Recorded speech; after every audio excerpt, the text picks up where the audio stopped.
Hello বন্ধুরা, নিয়মিত mafia hacking ও romantic গল্প শুনতে আমাদের হাসনাইন স্টোরিজ চ্যানেলটি সাবস্ক্রাইব করে পাশে থাকা বেল আইকনটি অন করে দিন। আর আমাদের গল্পগুলো ভালো লাগলে লাইক, কমেন্ট, শেয়ার করতে কিন্তু ভুলবেন না। ধন্যবাদ। রাতের শহর মানেই জাঁকজমক পরিবেশ, সোডিয়ামের আলো, আকাশে নতুন চাঁদ, গা শীতল করা বাতাস। গাড়ির জানালায় হাতের ওপর মাথা রেখে বাইরের দিকে তাকিয়ে আছে কাকুন। দেখছে না, ভাবছে সময় তাকে কোথা থেকে কোথায় দাঁড় করিয়েছে। আজকে দুজন মানুষের কথা বড্ড বেশি মনে পড়ছে। একাকিত্ব ভয়ঙ্কর সুন্দর, তাই তো সব কিছু মস্তিষ্কে চেপে বসে এই একলা একা সময়ে। একাকিত্ব কথাটি ভাবতেই মনে পড়ে গেল ইনায়ের কথা। তার ছোট্ট বোনটা কত বড় হয়ে গেছে, কঠিন হৃদয়ের ব্যক্তিত্বে পরিণত হয়েছে। আচ্ছা, ইনুকে কি একাকিত্ব গ্রাস করে না, ভাবায় না, মনে করায় না? তাহলে কি করে বেঁচে আছে মেয়েটা? কাকনের চোখের কার্নিশ বেয়ে অশ্রু গড়িয়ে পড়ছে। আজ একটা শুভ দিনে কেন এসব ভাবছে সে? চোখের পানি মুছে বড় করে শ্বাস নেয় কাকন। মাথা ঘুরিয়ে পাশে তাকায়। বক বক করতে করতে কখন ঘুমিয়ে গেছে জুবায়ের কাকন জানে না। জুবায়ের ঘুমন্ত নিষ্পাপ চেহারার দিকে দৃষ্টি পড়তেই কাকন স্মিত হাসে, ঠোঁট উল্টে নীরবে কেঁদে ওঠে। ঘুমন্ত জুবায়েরকেই শক্ত করে জড়িয়ে ধরে বুকে মাথা রাখে। ভালোবাসি জুবাইর, খুব বেশি ভালোবাসি। কিন্তু আমার অতীত আমাকে ভালো থাকতে দিচ্ছে না। কাকনের বিড়বিড় করে বলা কথাগুলো কি জুবায়ের শুনলো? না, শুনেনি। সে তো ঘুমাচ্ছে। বুকের কাছে ভেজা ভেজা অনুভব হতেই জুবায়ের একটু নড়েচড়ে ওঠে। কাকন চট করে সোজা হয়ে বসে। তার দৃষ্টি এখনো জুবায়ের দিকে। সিটে হেলান দিয়ে চোখ বন্ধ করে নিল। মনে মনে বলল, আর না, এবার আমার একটা সুখের সংসার হবে। আমি ভালো থাকতে চাই। গাড়ি এসে থামলো একটি ছোট্টখাটো বাড়ির সামনে। ৩ থেকে ৪ রুম বিশিষ্ট একতলা বাড়ি। জুবায়ের ঘুম ভেঙেছে অনেকক্ষণ আগেই। চোখ মেলে দেখে কাকন তার কাঁধে মাথা রেখে ঘুমিয়ে আছে। বাড়ির সামনে আসতেই জুবায়ের মৃদুস্বরে কাকনকে ডাকে। কাকন নড়ে চড়ে আরও জড়সড় হয়ে বসে। জুবায়ের আবারও ডাকে। এবারেও ঘুম ভাঙে না কাকনের। জুবায়ের ঠোঁট টিপে হাসে। ঘুমন্ত কাকনের গালে অধর ছুঁয়ে ফিসফিস করে বলে, বউ শুনছো? যত ঘুমানোর ঘুমিয়ে নাও, সারা রাত কিন্তু আর ঘুমাতে পারবে না বউ। আমি তো তোমাকে ঘুমাতেই দিব না। হুম, আজকে এই জুবাইয়ের নতুন রূপে হাজির হবে বউ। ভালোবাসি বউ। জুবায়ের তার কথার ইতি টানে। গাড়ির গ্লাসে টোকা দিচ্ছে জুবায়েরের বন্ধুরা আর জাহিন। জুবায়ের বিরক্ত নিয়ে দীর্ঘশ্বাস ফেলে বিড়বিড় করে, সালা, তোদের কপালে বউ জুটবে না। এমনিতেই সুযোগ পাই না, তার উপর কাবাম্মে হাড্ডি হতে চলে এসেছিস, অসহ্য। জুবায়ের গাড়ি থেকে নেমে পড়ে। জাকির আর তারেক এগিয়ে আসে। কি রে, কাকান কই? জুবায়ের আর চোখে জাকিরের দিকে তাকিয়ে মুখ ভেঙিয়ে বিড়বিড় করে, পকেটে নিয়ে ঘুরছি, চিনি না জানি না কোথাকার কোন মেয়ের কথা আমাকে জিজ্ঞেস করছে। আমি আমার বউ ছাড়া কারোর দিকে তাকাই নাকি? বিড়বিড় করতে করতে কাকনকে কোলে তুলে নেয় জুবায়ের। কাকন এখনো গভীর ঘুমে মগ্ন। পেছনে দাঁড়িয়ে দাঁড়িয়ে জুবায়েরের বন্ধুরা হাসছে। প্রীতি আর তারেকও ঠোঁট টিপে হাসছে। জুবায়ের যেতে নিলে জাহিন তাদের পথ আটকায়। কোথাও যেতে দেব না। হাসান ভাইয়া বলেছে টাকা না দিলে কোথাও যেতে পারবি না।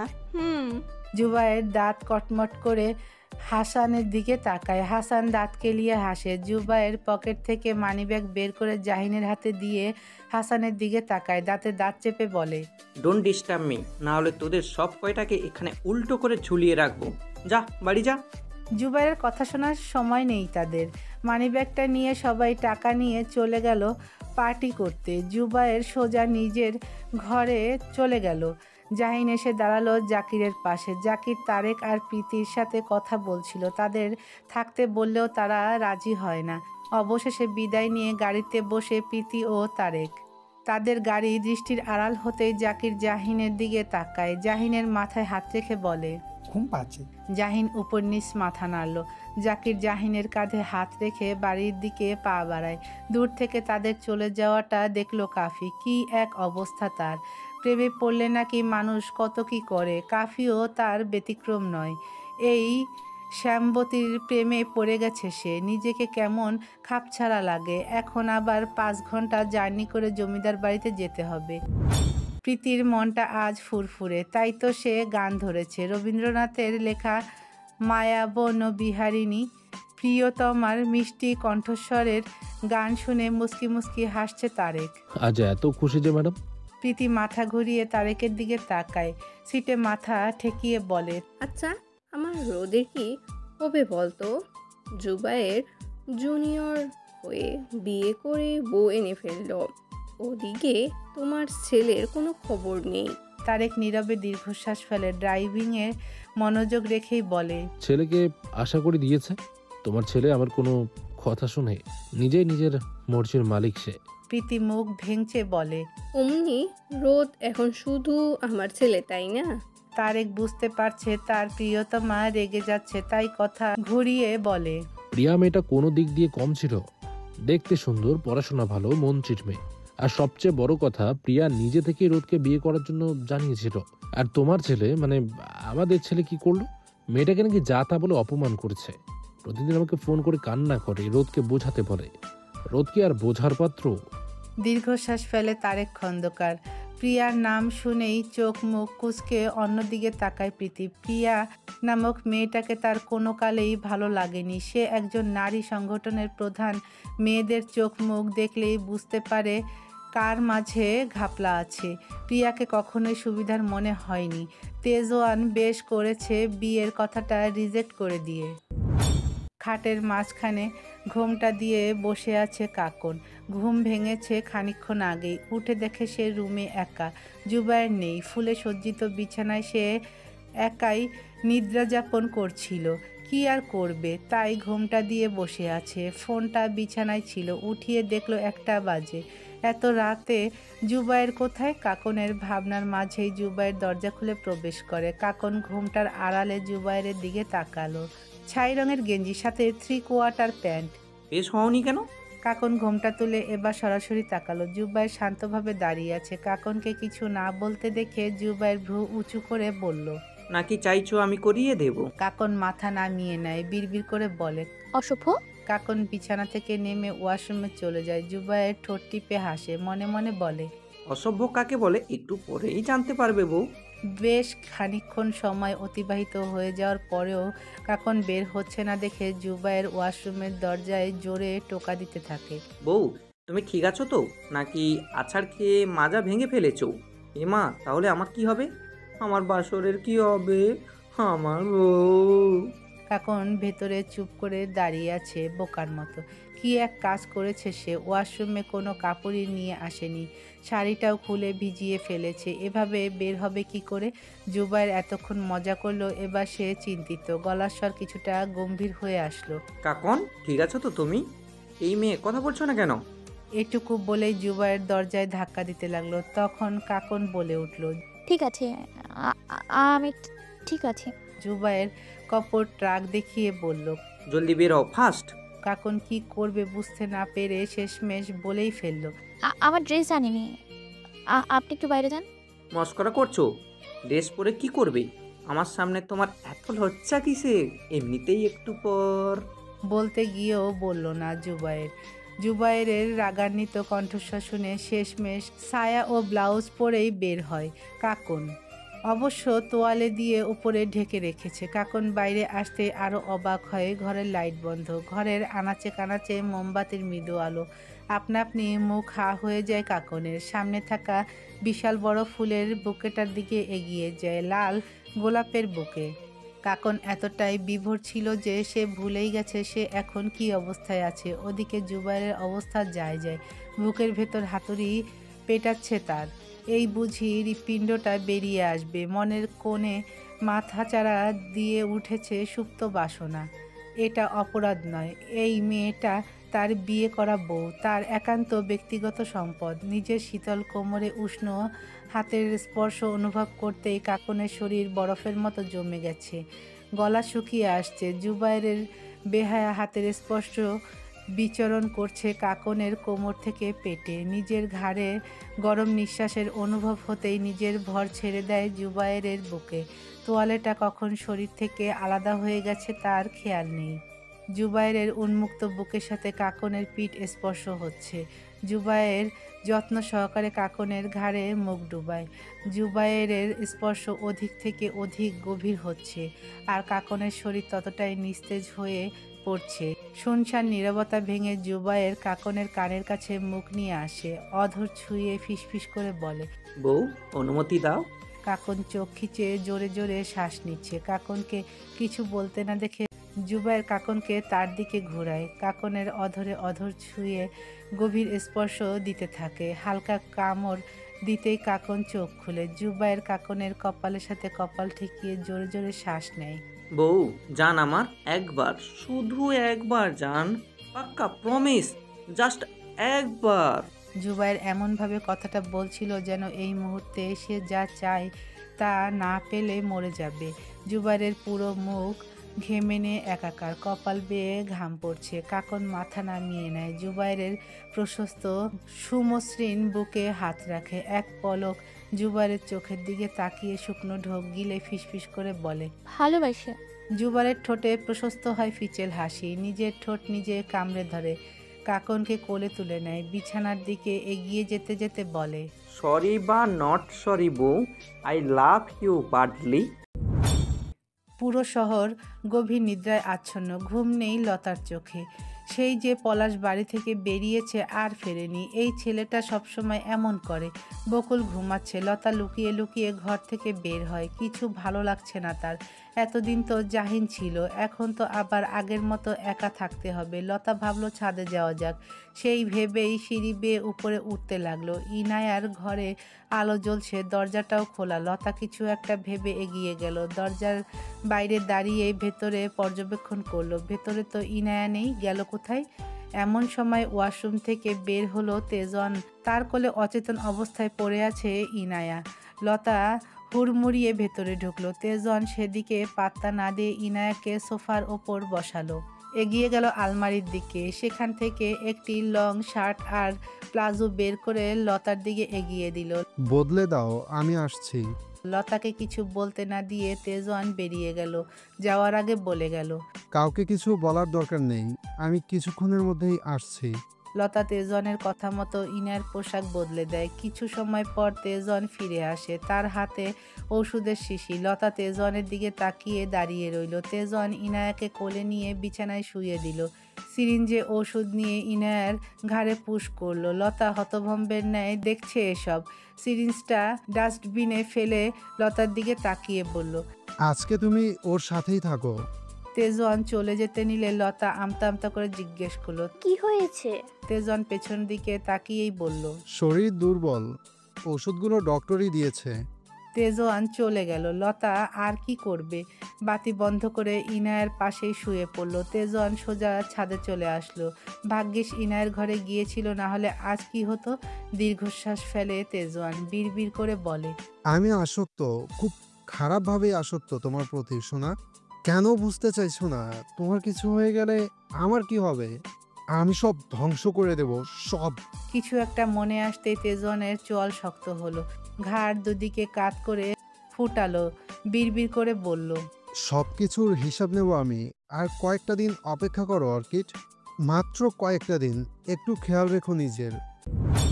বারান্দার এক কোণে বসে আছে আদিল। ঘুম আসছে না। নানা রকম চিন্তা ভাবনায় তার ঘুম উড়ে গেছে। মোবাইলের নোটিফিকেশনের শব্দ পেয়ে ফোন হাতে নিল।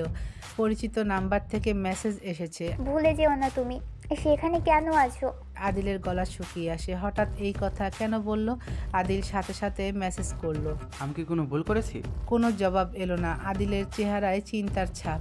সে কি ভুল করেছে? সে তো তার কাজ ঠিক মতোই করছে। তাহলে আচ্ছা, লোকটা কি চায়? প্রশ্নগুলো মাথায় আসতেই মনে পড়ে আজ থেকে 6 মাস আগের কথা। আদিল তখন ছোট্ট একটি কোম্পানিতে সামান্য বেতনে চাকরি করে। তা দিয়ে তার অসুস্থ মাকে নিয়ে তেমন চলছিল না। হঠাৎ এক অচেনা নাম্বার থেকে কল আসে। বলে তার মা নাকি এই মুহূর্তে হাসপাতালে। আদিল ছুটে যায় হাসপাতালে। দেখে সত্যি তার মা হাসপাতালে। সেখানে কালো মাস্ক পরে দাঁড়িয়ে আছে একজন মেয়ে। আদিল বুঝতে পারলো এই মেয়েই তাকে ফোন করেছিল। তার মা নাকি বাজারে গিয়েছিল আর সেখানেই জ্ঞান হারিয়েছে। আদিল মেয়েটিকে ধন্যবাদ জানায়। মেয়েটি কোনো প্রতিক্রিয়া করলো না। এমন সময় ডাক্তার এসে বলল তার মায়ের হার্ট ব্লক হয়ে গেছে, অনেক টাকার দরকার। আদিল কি করবে বুঝতে পারছিল না। সেখানে উপস্থিত সেই মেয়েটি আদিলের সামনে এসে দাঁড়ায়। আপনার মায়ের চিকিৎসার জন্য যত টাকা লাগবে আমি দিব, তবে এর বদলে আপনাকে আমার হয়ে কাজ করতে হবে। হঠাৎ এমন একটি সুযোগ পেয়ে আদিল আর কিছু না ভেবে রাজি হয়ে যায়। মেয়েটি আদিলকে একটি ঠিকানা দিয়ে সেখানে দেখা করতে বলল। মেয়েটি টাকা দিয়ে চলে গেল। আদিল ভেবে পায় না কি এমন কাজ যার জন্য এই অপরিচিত নারী তাকে এত টাকা দিচ্ছে। যথারীতি আদিলের মায়ের অপারেশনের ব্যবস্থা করা হয়। আদিল পরের দিন কার্ডে দেওয়া ঠিকানায় পৌঁছে যায়। এটা একটা অফিস, উপরে লেখা Adil art exhibition organization limited. নিজের নামে কোম্পানি দেখে আদিল অবাক হয়। একজন ছেলে এসে আদিলকে স্যার বলে সম্বোধন করে একটি কেবিনে নিয়ে যায়। ছেলেটা বেরিয়ে যেতেই কেবিনে থাকা টেলিফোন বেজে ওঠে। আদিল রিসিভ করতেই ওপাশ থেকে একটি নারী কণ্ঠস্বর ভেসে আসলো। Welcome mister Adil. টেবিলের উপর একটা ফাইল রাখা আছে, সেখানে যা যা লেখা আছে সেই অনুযায়ী কাজ করবেন। লাইন কেটে যায়। আদিল ফাইলটা হাতে নেয়। তাতে কাজের যাবতীয় সব কিছু লেখা, সাথে একটি দলিল, এই অফিসের দলিল, তাও তার নামে।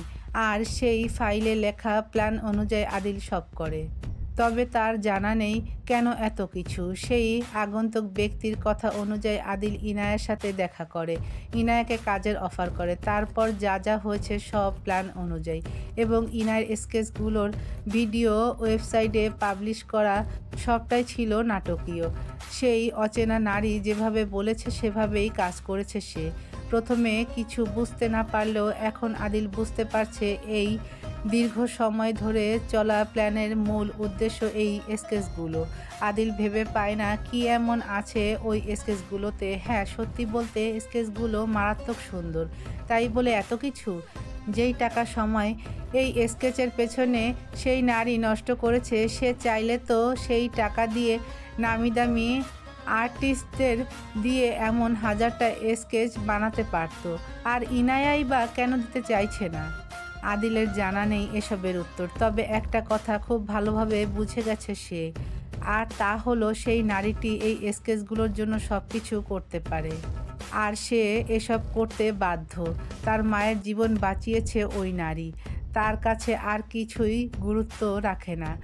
আর সেও তো কম পাচ্ছে না। টাকা পয়সা থেকে শুরু করে আরাম আয়েসে দিন কাটছে তার, যা সে কল্পনাও করেনি। আদিল কুটিল হাসলো। তাকে স্কেচগুলো খুঁজে বের করতে হবে। তার মনে হচ্ছে স্কেচগুলো এই বাড়িতেই আছে। নতুন জায়গা, নতুন পরিবেশ। ভালোভাবে ঘুমোতে পারেনি কাকন। মাথাটা ঝিনঝিন করছে। নিজের শরীরের দিকে তাকাতেই গত রাতের সব কিছু মনে পড়ে যায় তার। জুবাইরের করা আবদার, পাগলামি, ভালোবাসা, একে একে কোনো এক ঘরে হারিয়ে গিয়েছিল দুজনেই। জুবাইর ঘুমাচ্ছে বাচ্চাদের মতো উপুর হয়ে, ঠোঁট উল্টে ঘুমাচ্ছে সে। কাকন লজ্জা পাচ্ছে। গত রাতে সেও কেমনভাবে নির্লজ্জ হয়ে সব সায় জানিয়েছিল। কাকন উঠে ওয়াশরুমে চলে যায়। গোসল করে বেরিয়ে এসে দেখে জুবাইর এখনো ঘুমিয়ে আছে। তাদের বাড়িটা ফ্ল্যাট বাসার মতো, একদম বন্দিশালা। কাকন রুম থেকে বেরিয়ে রান্নাঘর খুঁজতে লাগলো, পেয়েও গেল। রান্নাঘরে পা রাখতেই চোখ কপালে উঠে যায় কাকনের। একই অবস্থা, রান্নাঘরে রান্না করার কোনো জিনিসপত্রই নেই, শুধু একটি ফ্রাই প্যান আর একটি পাতিল। নিজের কপালে চাপড় মেরে এগিয়ে গেল ভেতরে। ভিতরে ছোট্ট ছোট্ট কয়েকটা কৌটা, তাতে লবণ, চিনি আর চায়ের পাতা। কাকন দীর্ঘশ্বাস ফেলল। এখন সে রান্না করবে কি? এখনো পুরোপুরি আলো ফোটেনি। কাকন আবার নিজের ঘরে চলে আসলো। ঘুমন্ত জুবাইরকে ধাক্কা দিয়ে ডাকতে লাগলো। শুনছেন? উঠুন বলছি, জলদি উঠুন। জুবাইর নড়ে চড়ে উল্টো কাকনের দিকে ফিরে ঘুমু ঘুমু কণ্ঠে বলল, কি হয়েছে বউ? রাতে তো অনেক চুমু দিলাম, এখন আবার ডাকছো কেন? কাকন বিরক্ত হয়ে জোরে ধাক্কা দেয়। এই নির্লজ্জ ছেলেকে কি করে ঠিক করবে? জুবাইর চোখ খুলে কাকনের হাত ধরে হ্যাঁচকা টান দিয়ে নিজের উন্মুক্ত বুকের উপর ফেলে। ঠোঁট উল্টে বলে, সারা রাত ঘুমাতে দাওনি বউ, এখন আবার ডাকছো কেন? তুমি অনেক দুষ্টু হয়ে গেছো বউ।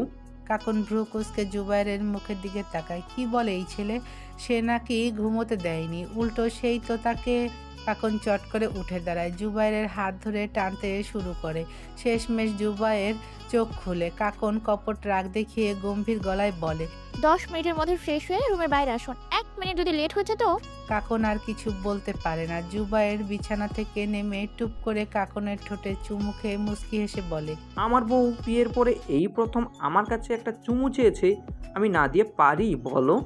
আমি কখন আপনার কাছে এসব চাইলাম? কাকন কিংকর্তব্য বিমূঢ়ের ন্যায় প্রশ্ন করলো। জুবাইর ঠোঁট টিপে ওয়াশরুমে যেতে যেতে বলল, তুমি না বললে আমি যদি নাই বুঝি তাহলে আর কিসের স্বামী হলাম বলো বউ? অশুভ ছেলে। ততক্ষণে জুবাইর ওয়াশরুমে চলে গেছে। কাকন আবার রান্নাঘরে চলে আসলো। চুলায় পানি বসিয়েছে, চা বানাবে। রান্নাঘর ও ফ্রিজ খুঁজে ডিম, পেঁয়াজ, মরিচ আর পাউরুটি ছাড়া আর কিছুই পায়নি কাকন। কি আর করার, আপাতত ডিম ভাজি আর পাউরুটি খেতে হবে, সেই ভেবেই পেঁয়াজ মরিচ কুচি করতে থাকে। ততক্ষণে জুবাইর ফ্রেশ হয়ে রান্নাঘরে চলে এসেছে। কাকনকে রান্না করতে দেখে জুবাইর বলে, যাক, এবার ভালোই ভালোই রান্না খেতে পারবো। এই রুটি ভাজি খেতে খেতে রুচি হারিয়ে ফেলেছি। কাকন নিজের কাজে মনোযোগ রেখে বিরক্ত নিয়ে বলে। কচু খেতে পারবেন। জুবাইর ধরতে পারল না তার বউয়ের সাত সকালে এভাবে রেগে থাকার কারণ কি। রেগে আছো কেন বউ? কাকন হাসি দিয়ে জুবাইরের দিকে তাকায়, দাঁতে দাঁত চেপে বলে, কচু খাবেন কচু? বাড়িতে কি কিছু আছে যে রান্না করবো? এখনই বাজারে যান। জুবাইর নিজের মাথা চুলকে বলে, আমিও সব বাজার করতে পারবো না, জীবনে করেছি নাকি? বিয়ে তো জীবনে করেননি, এটা কিভাবে করলেন? কাকনের অগ্নিমূর্তি ভাব দেখে জুবাইর মনে মনে হাসে। বিয়ের পরদিনই শুরু হয়ে গেছে গিন্নিগিরি। জুবাইর আর কিছু বলার আগেই কাকন তার হাতে বাজারের ব্যাগ ধরিয়ে দিয়ে স্মিত হেসে বলে, ও হে আমার স্বামী, দয়া করিয়া সদাই করিয়া লইয়া আসুন। জুবাইর বাজারের ব্যাগের দিকে তাকিয়ে মুখ ছোট করে কাকনের দিকে তাকায়। কাকন চোখ গরম করে বলে, যান। জুবাইরের আর কি করার, ব্যাগ নিয়ে চলে যেতে নিল। বিড়বিড় করে বলল, এই নাদান শিশুর উপর অত্যাচার করে তুমি পাপ করলে বউ। হে আল্লাহ, আমি তোমার কাছে বিচার দিলাম। তো বলুন মিস্টার পিয়াস, একজন চেয়ারম্যান হয়ে নিজের বাবার খুনের কেসটা বন্ধ করে দেওয়ার কারণ কি? পিয়াস খান পায়ের ওপর পা তুলে বসে আছে। গতকালই তিনি গ্রামে ফিরেছেন। কোনো প্রমাণ পাবেন না অফিসার, শুধু শুধু দৌড়াচ্ছেন। এসব মানুষের কাজ বলে মনে হয় আপনার? তেজওয়ান মৃদু হাসে। তাহলে কি কোনো আত্মার কাজ? আমি এটা বিশ্বাস করি না। পিয়াস খান ছোট করে শ্বাস ফেলে। সেটা আপনার বিষয়, আমি চাই না আমার পরিবারের কোনো ক্ষতি হোক। আপনার বাবা তো নানা রকম অবৈধ কাজের সাথে জড়িত ছিল, তা নিশ্চয়ই জানেন। পিয়াস মাথা নাড়ল। হ্যাঁ শুনেছি, কেস চলাকালীন সময়ে সব জানতে পারি। পিয়াস উঠে দাঁড়িয়ে হাত বাড়িয়ে দিল। ঠিক আছে অফিসার, আমি আসছি, আমার অনেক কাজ আছে। তেজওয়ানের সাথে করমর্দন করে সে চলে গেল। কেসের আগামাথা কিছুই খুঁজে পাচ্ছে না তেজওয়ান। সত্যি কি এসব আত্মার? না, এটা কি করে হতে পারে? এবার কি করব স্যার? বিয়ে? তেজওয়ানের কথায় আফিফ ভরকে যায়। সে ঠিক শুনলো তো? কি বললেন স্যার? তোমার বিয়ে দেব, চলো। তেজওয়ান অফিস থেকে বেরিয়ে গেল। আফিফ তেজওয়ানের কথা মানতে পারছে না। এই লোকটা তার বিয়ের কথা বলল কেন? চারদিকে যেদিকে চোখ যায় শুধু জঙ্গল। মেয়েটা ডিটেক্টর হাতে নিয়ে এপাশ ওপাশ পর্যবেক্ষণ করছে প্রিয়াসহ তার টিমের বাকি সকলেই। কালকেই তাদের ক্যাম্পিং শেষ। আজকে শেষবারের মতো কাজে নেমেছে সবাই। এই 7 দিনে প্রত্নতাত্ত্বিক বিভিন্ন নিদর্শন খুঁজে পেয়েছে তারা। এসব বিদেশি ডিলারদের হাতে দিলে কোটি কোটি টাকা। ফোনের রিং বেজে উঠতে প্রিয়া কাজ রেখে পকেট থেকে ফোন বের করে অফিসের কল। ভাবলো একবার তেজওয়ানকে ফোন করা যাক। পর মুহূর্তে ফিচেল হেসে বিড়বিড় করলো, ফোন না, সামনাসামনি দেখা করবো জান, সারপ্রাইজ। জমিদার বাড়ির প্রাণকেন্দ্র ছিল কাকন। আজ সেই কাকন নেই। সব দিকে খেয়াল রেখেছে মেয়েটা। এখন মেয়েটা কত দূরে? দীর্ঘশ্বাস ফেলে সুমি ইনায়া তো তার সাথে কথাই বলতে চায় না। কে জানে কেন এই মেয়েটা এমন। ফারুক এখন ধরে ধরে হাঁটতে পারে। তবে আরও কিছুদিন জুবায়ের থাকলে ভালোই হতো। কি আর করার। এদিকে বকুল বিকেলকে কোলে নিয়ে শান্ত করার চেষ্টা করছে। কেন যে এত কান্না করছে কে জানে। মাজেদা বকুলের থেকে বিকেলকে নিয়ে হুজুরের কাছে চলে গেল। বকুল বিছানায় বসে কাপড় ভাঁজ করছে। এখন কিছুই ভালো লাগে না। বকুলের অশান্তি কাজ করে একটা। কি করবে ভেবে পায় না সে। ভেবে না পেয়ে বসার ঘরে আসে। লতা একা একাই রুটি বানাচ্ছে। বকুল ভাবলো সে গিয়ে সাহায্য করবে। সেই ভেবে রান্নাঘরের দিকে যেতে নেয়। এমন সময় উপর থেকে ইনায়াকে নিচে নামতে দেখে। তার পরনে তখন কালো জ্যাকেট আর কালো লেদার প্যান্ট। কোথায় যাচ্ছ ইয়ানা? ইনায়া পা থামিয়ে বকুলের দিকে তাকায়। স্বাভাবিক স্বরেই বলে, কোরিয়ার সার্ভিস থেকে কল এসেছিল, আমার জন্য নাকি পার্সেল এসেছে, আমি নিয়ে আসছি। বলেই হনহনিয়ে বেরিয়ে গেল ইনায়া। বকুল সেদিকে তাকিয়ে রইল। তারা সমবয়সী, তবে দুজনের জীবনই ভিন্ন সুতোয় গাঁথা। বকুল চলে গেল রান্নাঘরে। জাকির আর জাহিনকে চা দিয়ে নাস্তা সাজাচ্ছে কাকন। জাহিন সাহায্য করতে চাইলেও কাকন না করে দিয়েছে। এর মাঝেই হাতে বাজারের ব্যাগ নিয়ে হাজির হয় জুবায়ের। কাকন নাস্তাগুলো টেবিলে রেখে জুবায়ের কাছে যায়। কি কি এনেছেন? জুবায়ের হাসি হাসি মুখ করে বলল, আলু, চাল, ডাল, মশলা সব লিস্ট অনুযায়ী এনেছি। কাকন কিছু না বলে ব্যাগ নিয়ে রান্নাঘরে চলে যায়। পিছন পিছন জুবায়েরও যায়। তা দেখে জাকির হাসে। জুবায়েরকে আসতে দেখে কাকন বলে, টেবিলে খাবার রাখা আছে, খেয়ে নিন। কাকন ব্যাগ থেকে সব বের করলো। না, সব ঠিকঠাক আছে। জুবায়ের পকেট থেকে কিছু একটা বের করে কাকনের দিকে বাড়িয়ে দিল। কি এটা? কাকন হাতে নিল কাগজে মোড়ানো জিনিস। কাগজটা খুলে দেখলো সেগুলো শুটকি মাছ। কাকন নাক সিটকে জুবায়ের দিকে তাকালো। এসব কি? জুবায়ের পানি পান করতে করতে বলে, তোমার পরে আমার প্রিয় খাবার। কি? এই শুটকি মাছ আমার থেকে দূরে সরান, এর গন্ধ আমি সহ্য করতে পারি না।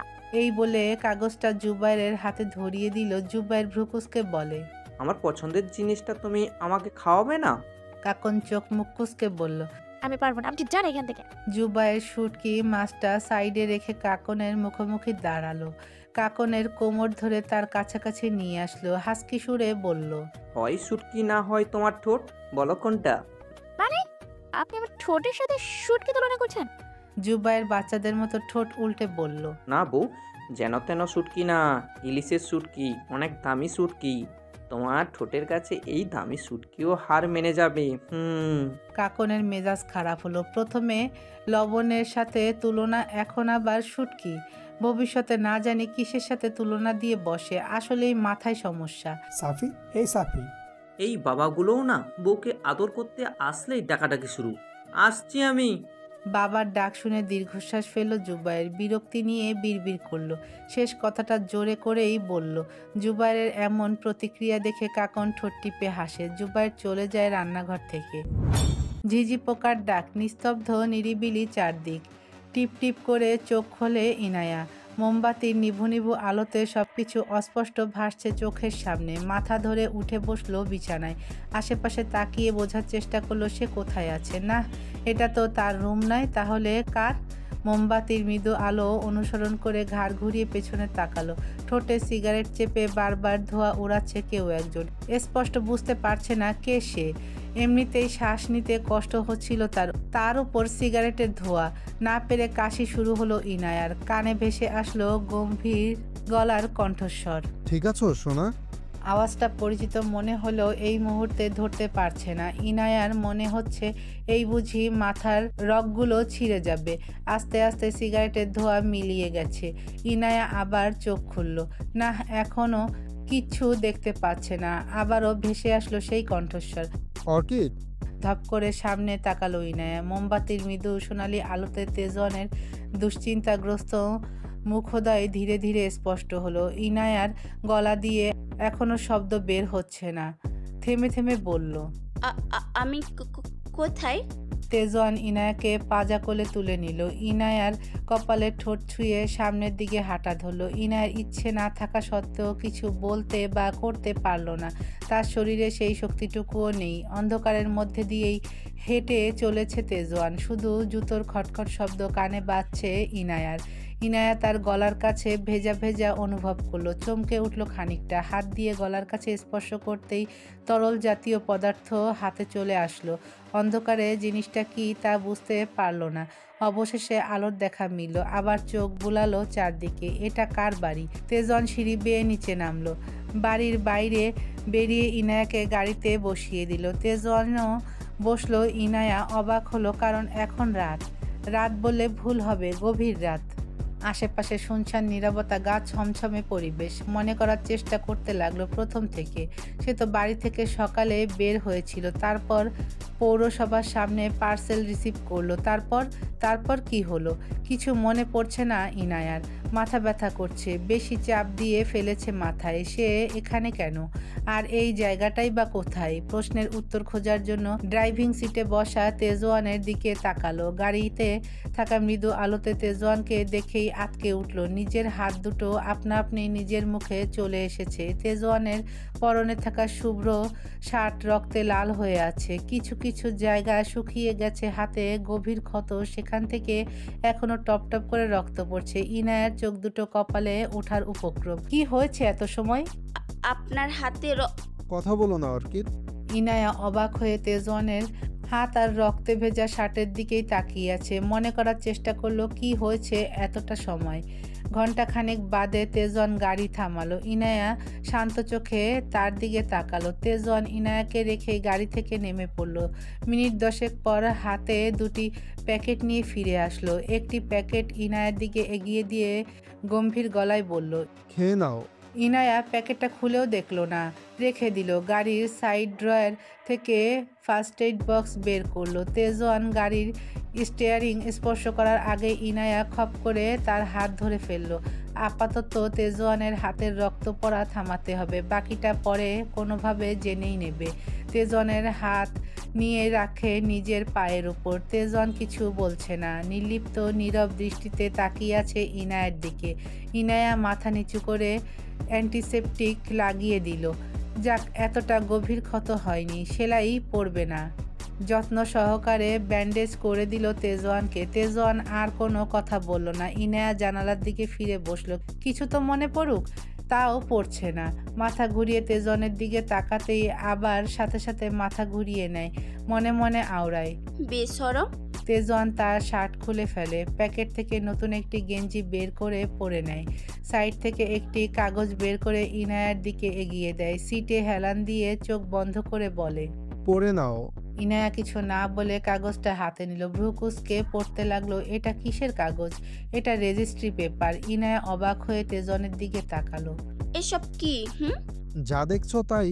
তেজওয়ানের সোজাসাপটা উত্তর। ইনায়া হতবাক হয়ে কাগজটার দিকে তাকিয়ে আছে। এখানে তার সাইন কি করে আসলো?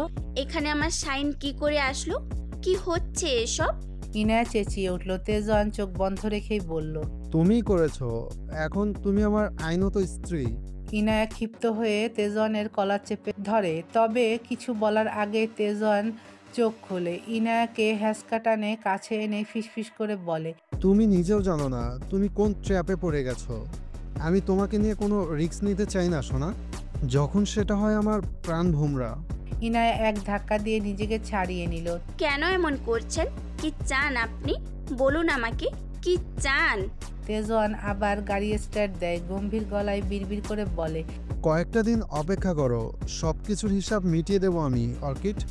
আমার জানের উপর নজর দেওয়ার সাহস দেখিয়েছে, এত সহজে আমি ছেড়ে দেবো? ইনায়ার সব কিছু গুলিয়ে যাচ্ছে। এই পেপারে সে সাইন করলো কবে? উফ, মাথা কাজ করছে না তার। তেজওয়ান ড্রাইভিংয়ে মনোযোগ রেখেই বলল, সব জানতে পারবে, নিজের অজান্তে কোন জালে জড়িয়ে গেছো নিজেও জানো না। সব কিছু ছাড়ুন, এই পেপারে আমার সাইন আসলো কি করে সেটা বলুন। তেজওয়ান বাঁকা হাসলো। সেটা তুমিই মনে করো সোনা। ভোরের স্নিগ্ধতা, কুয়াশাচ্ছন্ন পরিবেশ। জমিদার বাড়ির সামনে দাঁড়িয়ে আছে তেজওয়ানের গাড়ি। পাশের সিটে বসে ঘুমাচ্ছে ইনায়া। তার ঘুমন্ত মুখোদয়ের দিকে তাকিয়ে আছে তেজওয়ান। বাড়িতে এসেছে ঘন্টাখানেক আগে। ইনায়া ঘুমিয়েছে বলে তেজওয়ান ডাকেনি তাকে। তার অর্কিড ঘুমাচ্ছে, সে কিনা বিরক্ত করবে। তেজওয়ান জানে জমিদার বাড়িতে ইনায়াকে নিয়ে কারো কোনো চিন্তা নেই, না থাকাটাই স্বাভাবিক। প্রায় ইনায়া না বলেই ঢাকা চলে যেত।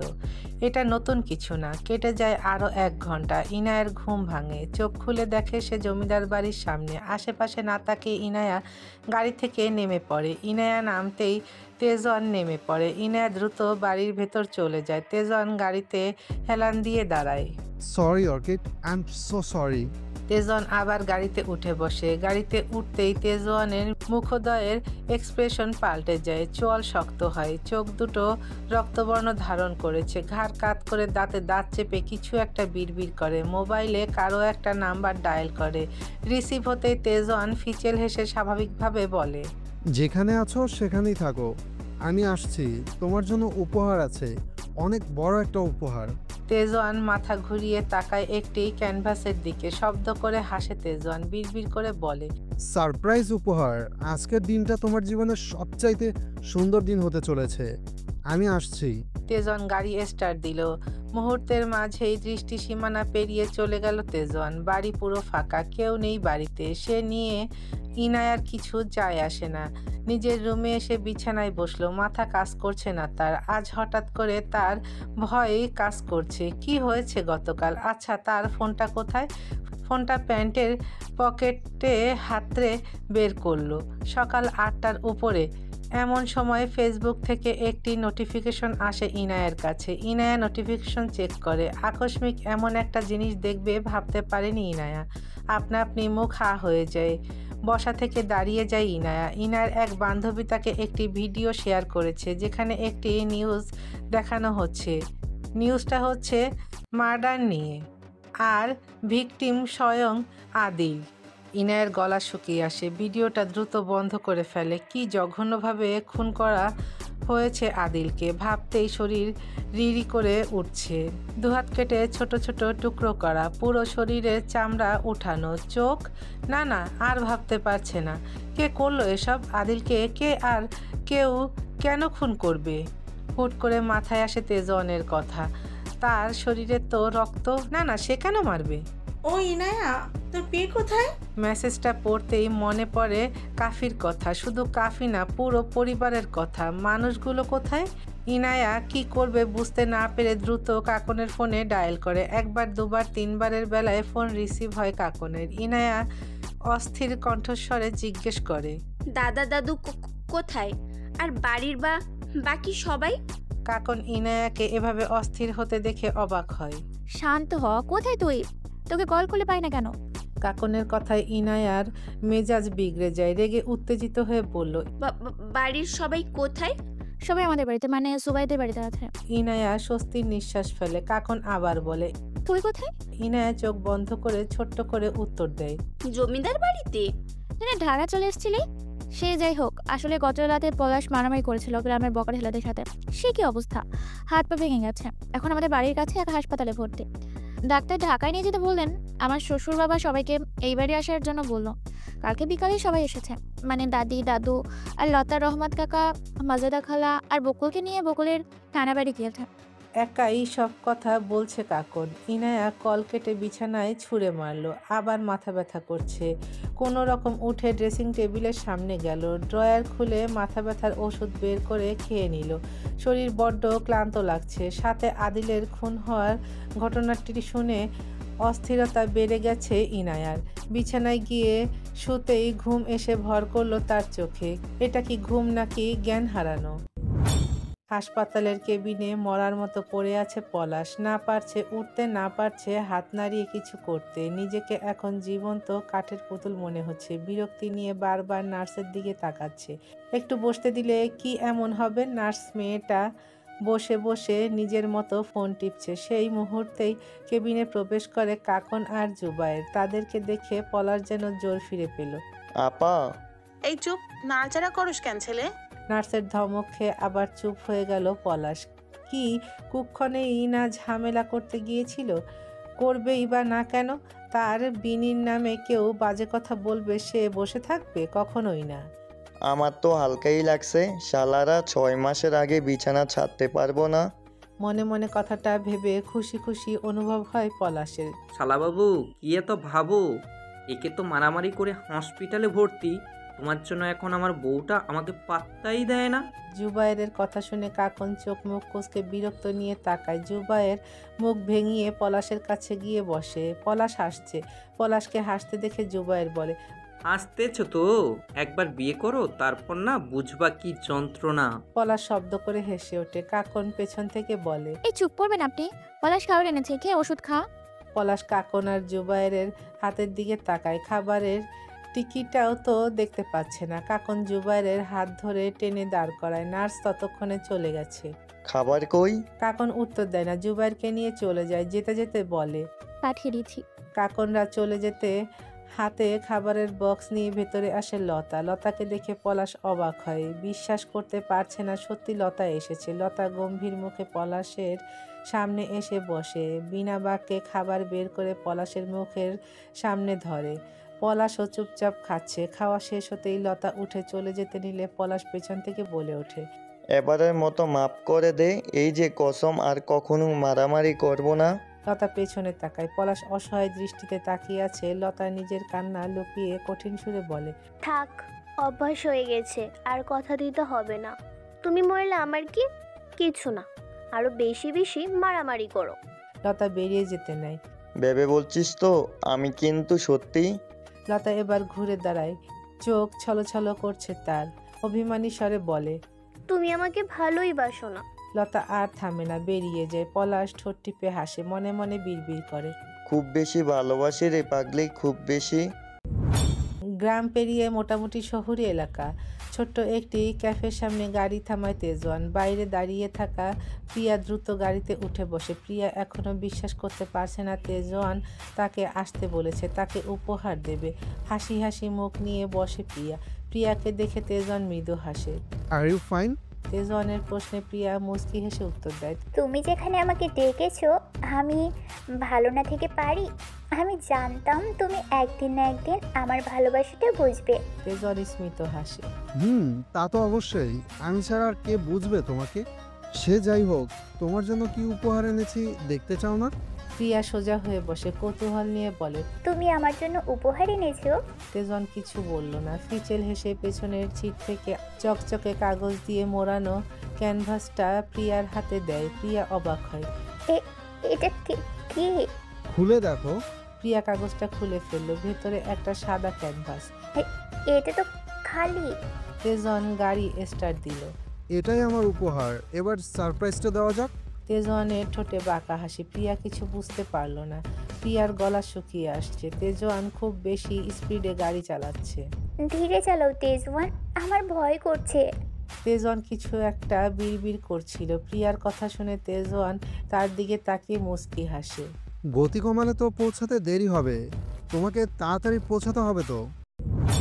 সময়টা বিকেল। ইনায়ের জ্ঞান ফিরে। ইদানিং এই সমস্যাটা বেশি হচ্ছে। তার মাথা ভার হয়ে আছে। বিছানা থেকে নেমে চোখে মুখে পানি দিয়ে আবার নিজের রুমে আসে। খিদে পেয়েছে প্রচুর। মনে মনে ভাবে রান্নাঘরে গিয়ে দেখে আসি কিছু পাই কিনা। তবে তার আগে হাতে খাবারের প্লেট নিয়ে প্রবেশ করে তেজওয়ান। ঘামে ভিজে আছে তার শরীর। ইনায়াকে উঠে যেতে দেখে তেজওয়ান মৃদু হাসে। উঠে গেছ অর্কিড, এ নাও খেয়ে নাও।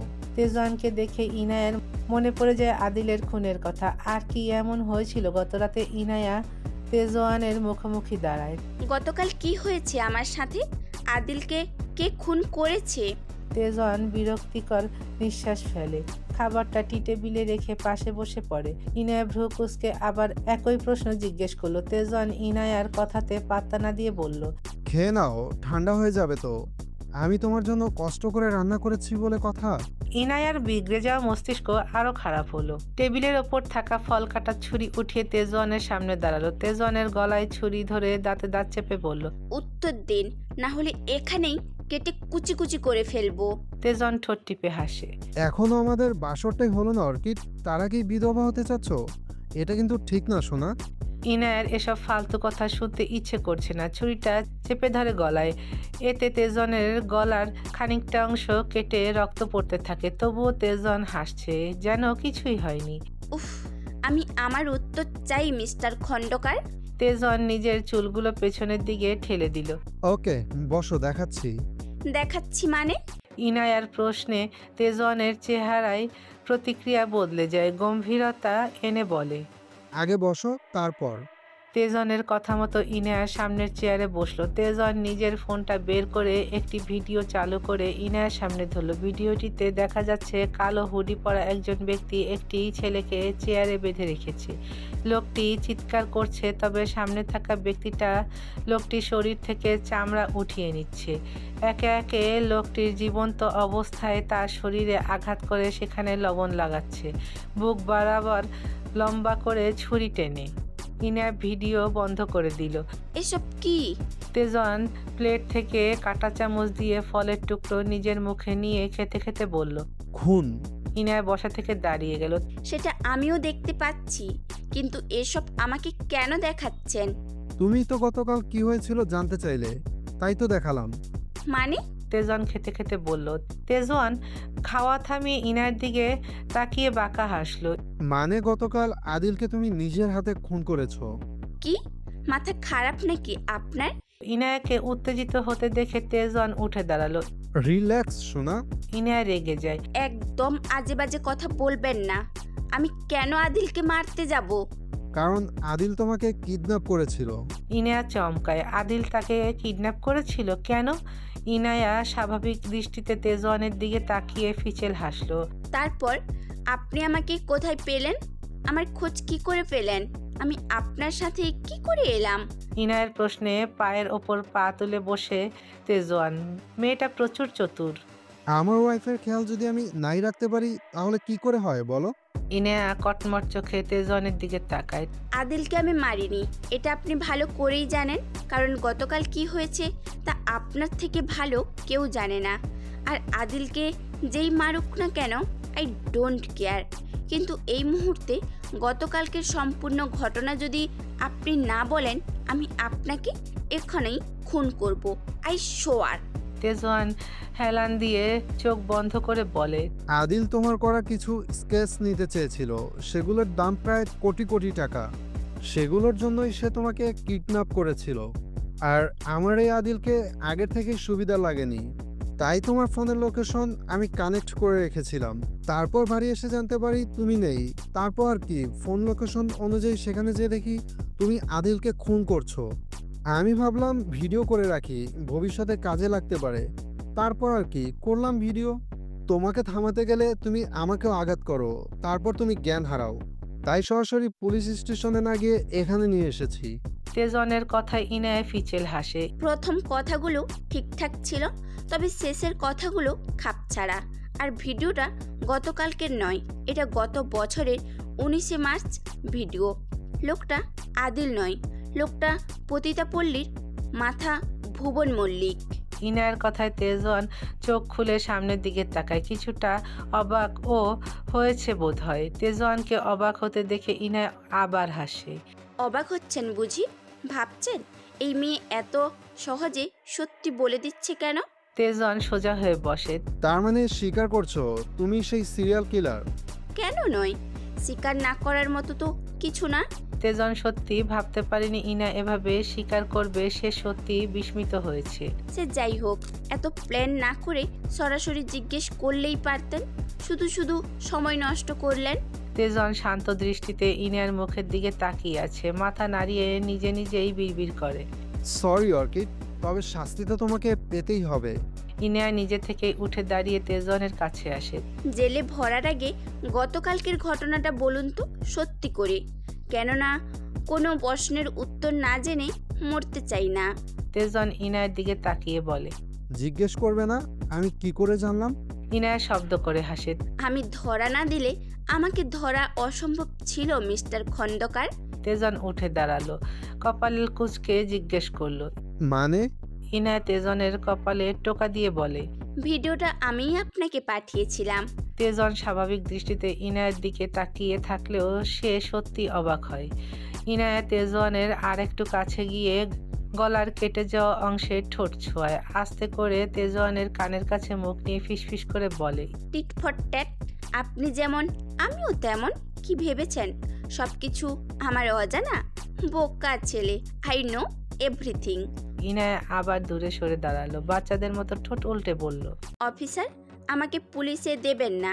তেজন কিছু সময় তাকিয়ে থেকে ফিচেল হাসে। ইনার শব্দ করে হাসে। তেজন হ্যান্ডক্যাপ পরিয়ে দিল ইনার হাতে। ইনার মুচকি হেসে বলল, চোর পুলিশের প্রেম। তেজন বাঁকা হেসে বলল, ইটস ডিফারেন্স। তেজন ইনাকে নিয়ে চলে গেল। গন্তব্য পুলিশ স্টেশন। কি এই রহস্য যা সবার অজানা? সামনের মাসে পরীক্ষা তোমার, পড়তে বসো। জুবাইরের কথায় কাকন অসহায় মুখ করে তার দিকে তাকায়, মাথা নাড়িয়ে না করে। কিসের না? আমি আর পড়তে চাই না, আমার পড়াশোনা ভালো লাগে না। জুবাইর নিজেই বই বন্ধ করে উঠে দাঁড়ায়। কাকনের দিকে ভ্রু কুঁচকে তাকে জিজ্ঞেস করে, তাহলে কি ভালো লাগে? কাকন বাঁকা হাসে। তোমাকে? কাকনের মুখ থেকে এমন কথা শুনে জুবাইরের কাশি উঠে যায়। কাকন ঠোঁট টিপে হাসে। সে এসেই ছিল জুবাইরকে বিরক্ত করতে। এই নিন পানি খাও, নাকি অন্য কিছু খাবে? শুটকি নাকি লবণ? কাকনের কথার মানে জুবাইর ঠিকই বুঝতে পেরেছে। অবাক হয়ে বলল, বউ তুমি ঠিক আছো তো? জ্বর এসেছে নাকি কিছু খেয়েছো নাকি মাথা খারাপ হয়ে গেছে? আল্লাহ, এই কে, কোথায় আছো? আমার বউ পাগল হয়ে গেছে, এখন আমার কি হবে? কাকন হতভম্বের ন্যায় জুবাইরের দিকে তাকালো। জুবাইরকে চালাতে এসে নিজেই ফাঁদে পড়ে গেছে। কাকন চোখ গরম করে কটমট দৃষ্টিতে তাকিয়ে বলে, শুধু আসবেন আমার কাছে, তারপর দেখবেন। কাকন হনহন করে চলে যায়। জুবাইর শব্দ করে বলে, বউ ডাকটাই তো ভালো ছিল, আপনি তো গেলে কেন? কাকন চলে যেতে জুবাইর শব্দ করে হাসতে শুরু করে।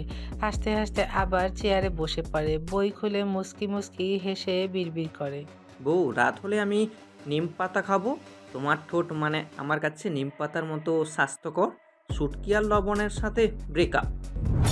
পুলিশ স্টেশনে মুখোমুখি বসে আছে তেজন ইনায়া। ইনায়ার ঠোঁটে হাসি। তেজন গম্ভীর দৃষ্টিতে তাকিয়ে জিজ্ঞেস করলো, এতগুলো খুন কেন করেছো? কারণগুলো কি? ইনায়া তেজনের চোখের দিকে তাকিয়ে মুচকি হাসলো। শুরু থেকে বললে সারা রাত পার হয়ে যাবে। তেজন আগের ন্যায় বলল, রাত হোক বা দিন, স্টেটমেন্ট তো নিতেই হবে, বলো। ইনায়া হেসে বলল, আমাকে কি শাস্তি দেবেন?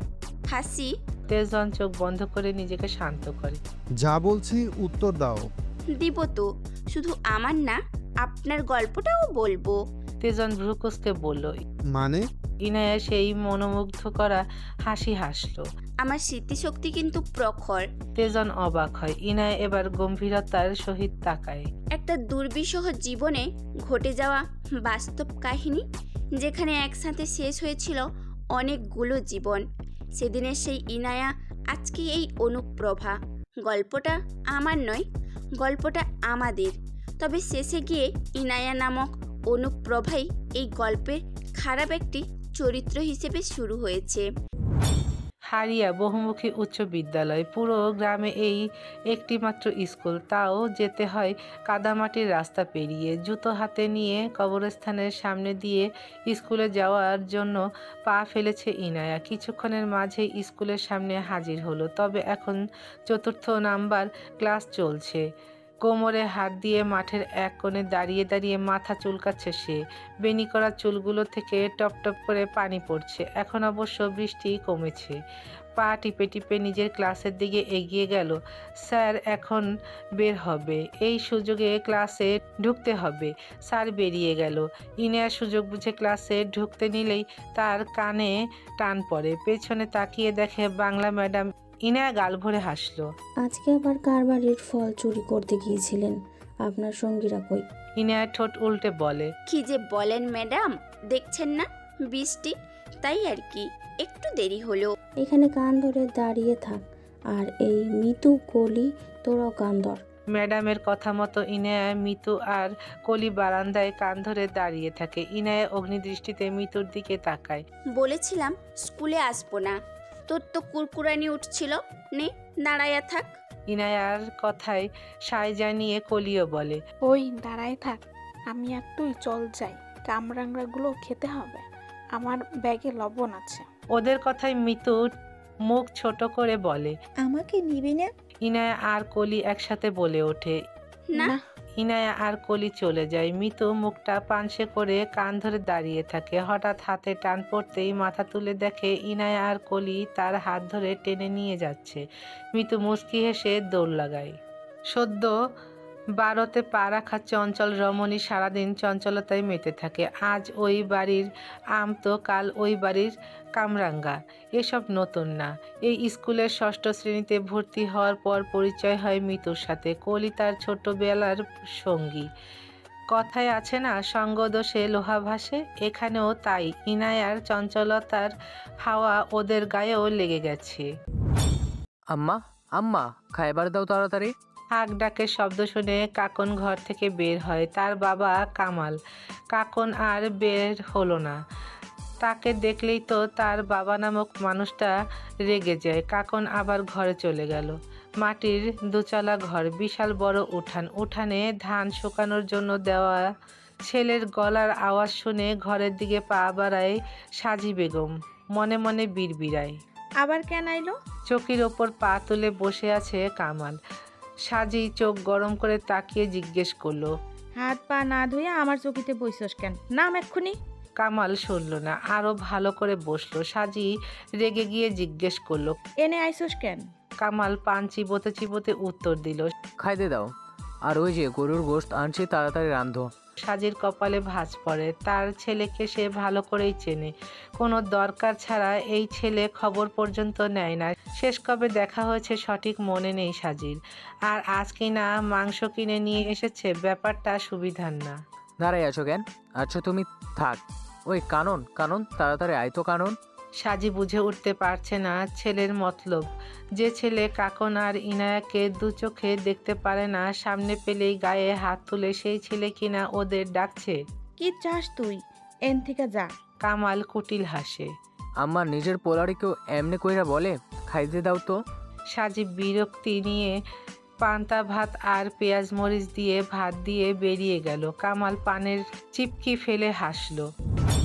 নিচে শুয়ে পেট ব্যথায় গড়াগড়ি করছে কাকন। কেন যে সকাল সকাল এমন ব্যথা শুরু হলো, তাই তো স্কুলেও যেতে পারলো না। নিজের ঘরে কামালকে আসতে দেখে কাকন ব্যথা লুকিয়ে স্বাভাবিক হয়ে বসলো। মনে মনে ভয় পাচ্ছে, আবার হয়তো মারবে। এই লোকটা না থাকলেই তারা শান্তিতে থাকতে পারে। কেন যে দীর্ঘ সময় পর পর আবার হাজির হয়। কাকনকে অবাক করে দিয়ে কামাল হেসে বলল, অসুস্থ নাকি? কাকন দ্রুত মাথা নাড়ল। না, সে ঠিক আছে। কামাল পাশের টুলে বসলো। যাক, ভালো হইলেই ভালো। তা দিনকাল কেমন কাটে? কামালের মুখে এমন স্বাভাবিক কথা বেমানান। একটু অবাকই হলো কাকন। মাথা নিচু করে মৃদুস্বরে বলল, ভালো। কোন ক্লাসে জানি? কাকন মাথা তুলে কামালের দিকে তাকায়, আমতা আমতা করে বলে, নবম শ্রেণীতে। কামাল কুটিল হাসে। ভালা, এলো তোর লিগা নতুন ড্রেস, একটু পর পড়িস। আমি বাজার থেকে আহি। কামাল একটি ব্যাগ কাকনের দিকে দিয়ে চলে যায়। এই কামালকে সে নতুন দেখছে। কাকনের মনে কেমন এক পা ভয় বাসা বাঁধছে। নিজে বাবা নামক মানুষটার কাছে থেকে হয়তো এই প্রথম কিছু পাওয়া। দাদি তাদের সংসার চালায়, তার কাছেই মানুষ হয়েছে। কামাল তো মাস পর পর একদিন আসে, তাও ঝামেলা করতে, তাদেরকে মারতে। মাঝে মাঝে এই আশাটা বছর পেরিয়েও যায়। দীর্ঘশ্বাস ফেলে কাকন। তাদের ভাগ্যে মা বাবা কারো ভালোবাসাই জোটেনি। ইনায়া জন্মের 4 বছর পর তার মা মারা যায়। তখন কাকন 8 বছরের শিশু। তারপর থেকে তার দাদি তাদের সবকিছু, সব বিপদ থেকে আগলে রেখেছে। Milestone college. গ্রীষ্মের ছুটি চলছে। সবাই যার যার মতো ছুটি কাটাচ্ছে। ওদিকে তেজন ছুটেছে অজানায়।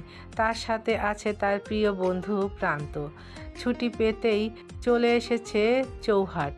এখানে বিশাল বড় মেলা চলছে। হাতে ক্যামেরা নিয়ে লোক সমাগম ঠেলে এগিয়ে যাচ্ছে দুজনেই। ক্যামেরাটা তার মামা তাকে ইতালি থেকে এনে দিয়েছে। শুনেছে এই মেলা নাকি অনেক পুরনো, তাই তো এক্সপ্লোর করতে চলে এসেছে। মেলাতে আজব আজব কর্মকাণ্ড দেখে অবাক প্রান্ত।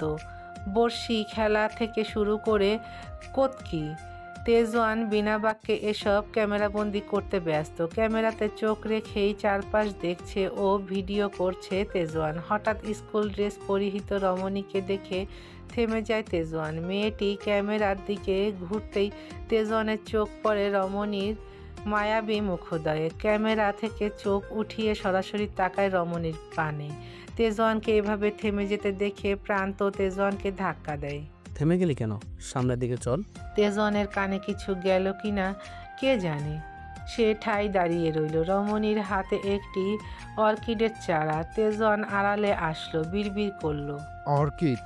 প্রান্ত এবার জোরে ধাক্কা দিল। তেজন গম্ভীর দৃষ্টিতে প্রান্তর দিকে তাকালো। প্রান্ত বুঝতে পারলো না সে আবার কি দোষ করলো। তেজন আবার ক্যামেরায় চোখ রাখলো, তুলে নিল রমণীর কয়েকটা ছবি। মনে মনে বার কয়েক বিড়বিড়ালো, অর্কিড। প্রথম দেখায় কখনো ভালোবাসা হয় না। তেজন জানে এই পিচ্চি মেয়েকে সে ভালোবাসে না, এটা তার আকর্ষণ। আর এই আকর্ষণ তার একমাত্র আসক্তি। তার এই ছন্নছাড়া জীবনের নতুন মোড় নেবে, সাজিয়ে দেবে এই অর্কিড, তেজনের অর্কিড। স্কুল পালিয়ে মেলা ঘুরতে আসা ইনায়াকে প্রথম দেখেই অজানা আসক্তিতে বাধা পড়ে গেছে তেজওয়ান। তেজওয়ান ভালো করে স্কুল ড্রেসের ওপর লাগানো নেমপ্লেটটা লক্ষ্য করলো ইনায়া। ভাবতে ভাবতেই ভিড়ের মাঝে হারিয়ে গেল ইনায়া। তেজওয়ান ছুটল তার পিছু, তবে এত মানুষের ভিড়ে আর খুঁজে পেল না।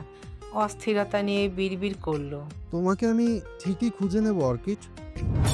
তিমিরে ঢাকা মেঘাচ্ছন্ন আকাশ, ঝিরিঝিরি বৃষ্টির আকার ভারী আকার ধারণ করতে শুরু করেছে। বৃষ্টি তেজওয়ানের অপছন্দের বিষয়। সে সবসময় নীরবতা পছন্দ করে। সঙ্গ, বন্ধুত্ব, লোক সমাগম কোনোটাই তার জন্য নয়। তবে আজ কেন যেন বৃষ্টি উপভোগ করছে সে। মনটা শীতলতায় ছেয়ে গেছে। এটা বুঝি বাড়ন্ত বয়সের আবেগ মাত্র? হলে হোক, সে তো জানে তার অস্থিরতা। চৌহাটের সব থেকে ধনী ব্যক্তি খোকন সাহেব, সম্পর্কে তার নানা ভাই। মামারা কানাডা থাকায় বাড়িতে লোকজন বলতে কিছু সংখ্যক মানুষ। বিশাল বড় রাজপ্রাসাদের ন্যায় বাড়ির দক্ষিণ দিকের কক্ষটা তেজওয়ানের নামে বরাদ্দ, যদিও খুব একটা আশা হয় না। ব্যালকনি থেকে রুমের দিকে উঁকি দিয়ে দেখল, যাক, প্রান্ত ঘুমিয়ে আছে। একটু সময় পর পর বিদ্যুৎ চমকাচ্ছে। বৃষ্টিকণা তেজওয়ানের শরীর স্পর্শ করছে। ল্যাপটপের স্ক্রিনে তার অর্কিডের ছবি। এক এক করে ছবিগুলো দেখছে সে।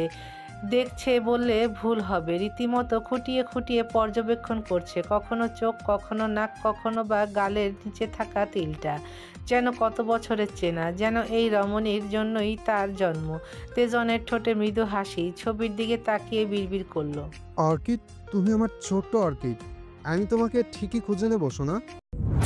মুখ গোমরা করে খেতে বসেছে ইনায়া। সন্ধ্যার দিকে বাড়ি ফেরায় দাদির কাছে বেশ বকা শুনতে হয়েছে। বকার কারণটাও রয়েছে। গাছে উঠতে গিয়ে হাত কেটে এসেছে। সাজি গম্ভীর মুখে কাকন আর ইনায়ার পাতে গোস্ত তুলে দিল। ইনায়ার এত সময়ের অভিমান কেটে তৈরি হলো বিস্ময়। ভ্রু কুঁচকে জিজ্ঞেস করলো, দিদা মাংস পাইলা কই? সাজি কিছু একটা ভাবছিলেন। ইনায়ার কথা তার কানে যায়নি। ইনায়া তাকালো কাকনের দিকে। কাকন মাথা নিচু করে খাচ্ছে। কাকন, হঠাৎ দিদা মাংস কই পাইলো? আমরা যেখানে ভালো মতো ডাল ভাতই খেতে পারি না, সেখানে হঠাৎ আজ? এত কথা কি? হ্যাঁ, রানছি, খা। ইনায়া কপাল কুঁচকে সাজির দিকে তাকালো। কাকন খেতে খেতে ইনায়ের দিকে তাকিয়ে স্ফীত হেসে শান্ত কণ্ঠে বলল, আব্বা নিয়ে আসছে, আমার জন্য নতুন জামাও নিয়ে এসেছে। ইনায়া চট করে উঠে দাঁড়ালো। সাজির দিকে কপাল কুঁচকে তাকিয়ে জিজ্ঞেস করলো, কাকন যা বলল তা সত্যি? সাজি বিরক্ত নিয়ে মাথা নাড়ালো। ইনায়া ক্ষিপ্ত কণ্ঠে বলল, ওই লোকটা কেন আসছে? দাদি, আমি তোমাকে আগেও বলেছি ওই লোকটা যেন আমাদের বাড়িতে না আসে। আবার মাংস কিনে খাওয়াচ্ছে, নিশ্চয়ই কোনো মতলব আছে। সাজি কিছু বলল না। তার মনেও এই একই ভাবনা। তার ছেলে কখনোই এমনি এমনি এখানে আসার ছেলে না। ইনায়া কাকনের দিকে তাকালো। তুই কি সত্যি বোকা? এত খুশি হচ্ছিস কিভাবে? কাকন চোখ নামিয়ে নিল। এমন সময় হন্তদন্ত হয়ে প্রবেশ করে কামাল। কানন, যা যা তৈরি হয়ে আস, আমি যেই জামা দিয়েছি ওইটা পর। কামালের হঠাৎ করে বলা এমন কথায় সবাই তার দিকে তাকালো। ইনায়া কিছু বলতে যাবে, কিন্তু সাজি তাকে আটকে দিল। কাকন কেন তৈরি হব? তোর মতলব কি কামাল? মায়ের কথায় দীর্ঘশ্বাস ফেলল কামাল। আম্মা, তোমরা সবাই আমারে যতটা খারাপ ভাবো আমি ততটা খারাপ না। যা তো কানন, ঘরে যাইয়া তৈরি হ। আর তুই দাঁড়াই আছোস কেন? যা কানন রে সাজাই দে। বাবার কথা মতো কাকন উঠে চলে গেলেও ইনায়া যায় না। আগের ন্যায় তীক্ষ্ণ দৃষ্টিতে তাকিয়ে রইল কামালের দিকে। ইনায়াকে এখনো দাঁড়িয়ে থাকতে দেখে কামাল ধমক দিল, তাও দাঁড়াই আছোস? কানে কথা যায় না? ইনায়ার দাঁতে দাঁত চেপে দাঁড়িয়ে রইল তবুও। সাজি একবার কামালের দিকে রাগী দৃষ্টিতে তাকিয়ে ইনায়ের কাছে গেল। ঘরে যা, আমি দেখতাছি। ইনায়া কামালের দিকে দৃষ্টি রেখে বিড়বিড় করে বলল, নতুন কোনো ঝামেলা পাকালে আমি কিন্তু আর ছেড়ে দেব না দিদা। এই লোকটাকে আমি ঘেন্না করি। সাজি ঠেলে ঠুলে ইনায়াকে পাঠিয়ে দিল। সাজি কোমরে আঁচল গুজে কামালের সামনে দাঁড়ালো। সজা কইরা বল, কি মতলব? কাকন রে তৈরি কেন হতে বললি? কামাল তার লুঙ্গির এক পাশ ধরে হাসলো। হ্যারিকেনের আলোতে তা বিচ্ছিরি দেখালো। বড় মাইয়া হয়েছে, বিয়া তো দিতেই হইব, তাই না আম্মা? ঢাকা শহরে ভালো একখান পোলা পাইছি, মেলা ভালো পোলা, অনেক টাকা পয়সা আস। এমন পোলা কি হাতছাড়া করা যায়? আমার মাইয়ার ভালো হোক, এটাই তো আমি চাই। আজকে দেখবার আইব পোলাই। সাজি বিস্মিত হলো। কাকনের বিয়ে? না না, মাথা খারাপ তোর? আমার নাতনিরে এখন আমি বিয়া দিমু না, পোলারে ফিরা যাইতে বল। আম্মা, বোঝার চেষ্টা করো, পোলা ভালো, কারণ অনেক ভালো থাকবো। না মানে না, তুই যা এখন। আমার নাতনিদের নিয়া তোর এত ভাবতে হব না। কামাল মুখে থাকা পানের চিপকি ফেলে কঠিন মুখ করে সাজির দিকে তাকালো। আমার মাইয়ারে আমি কি করুম না করুম আমার ব্যাপার, পোলা আইবো মানে আইবো। সাজি তাচ্ছিলের শব্দ করে হাসে। মাইয়া? তোর মাইয়া? কোন দায়িত্ব পালন করছস তুই? জন্মের পর থেকে মাইয়াটার উপর কেমন অত্যাচার করছস? তুই তো মাইরা ফেলতে চাইছিলি, কি মন করছস ভুইলা গেছি?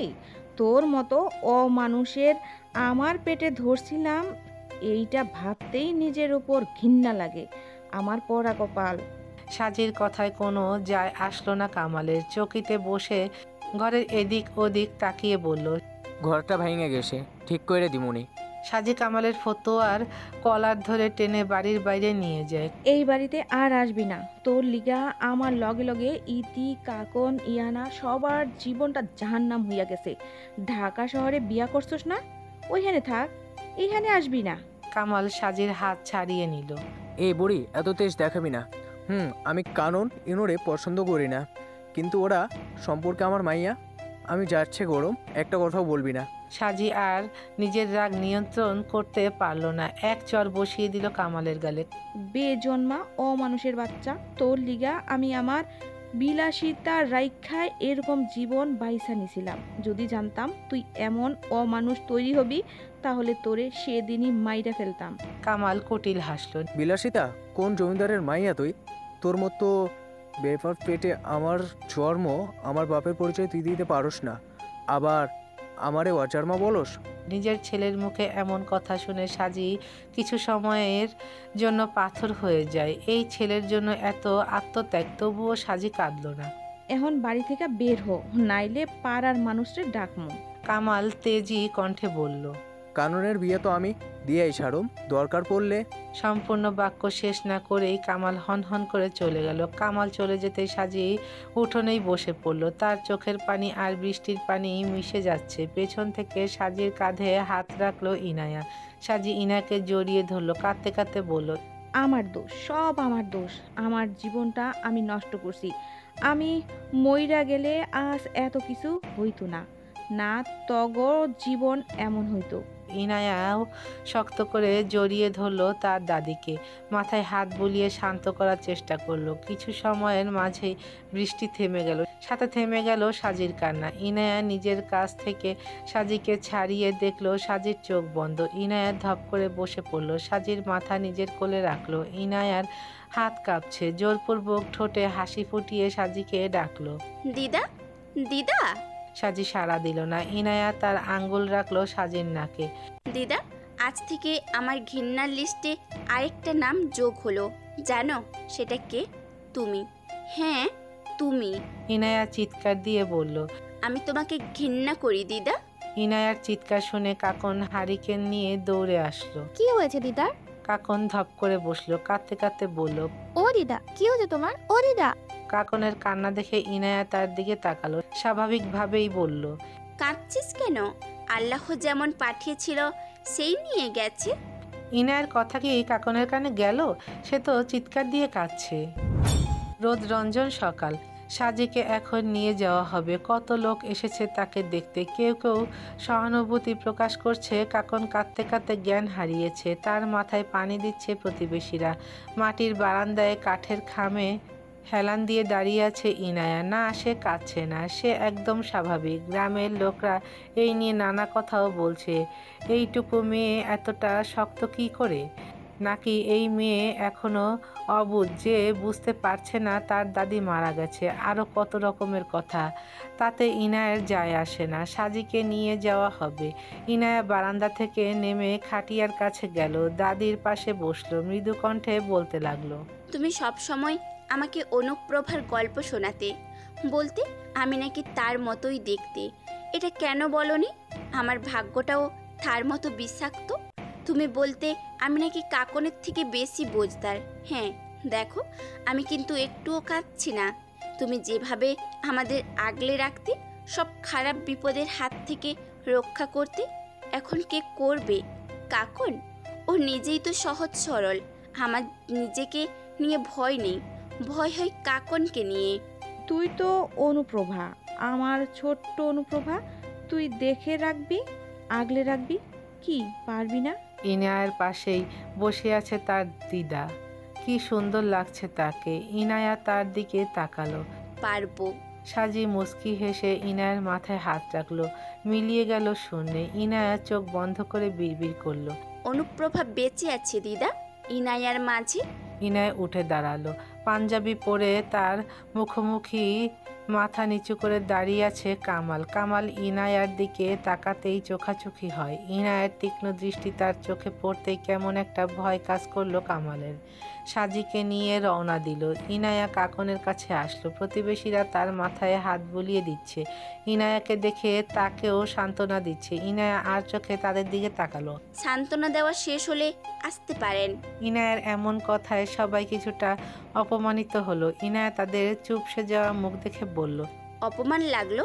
লাগারই তো কথা না, কারণ অপমান করা তো আপনাদের কাজ। ইনায়ার খোঁচা মারা কথায় মুখ ভেঙিয়ে তারা চলে গেল। কাকন আর ইনায়ার বান্ধবী এবং কিছু ভালো প্রতিবেশীরা রয়ে গেছে। কাকনের জ্ঞান ফিরে। সবাই তাকে নিয়ে ঘরের ভেতর চলে যায়। আজকে দিনটা রোদ ঝলমলে, কোথাও মেঘ নেই। উঠানের মাঝ বরাবর এসে দাঁড়ায় ইনায়া, যেন আশেপাশেই তার প্রিয় দাদি আছে। দক্ষিণা বাতাসে মাথা থেকে ঘোমটা পড়ে গেল ইনায়ার। চুলগুলো উড়তে লাগলো বাতাসে। অনুপ্রভা পেছন থেকে মিতু তার কাঁধে হাত রাখলো। ঘরে চল। ইনায়া কিছু বলে না। আশেপাশে চেনা অচেনা কত মানুষ। উঠান পেরোতে গিয়ে এক নজর দেখে নিল প্রত্যেকটি মানুষকে।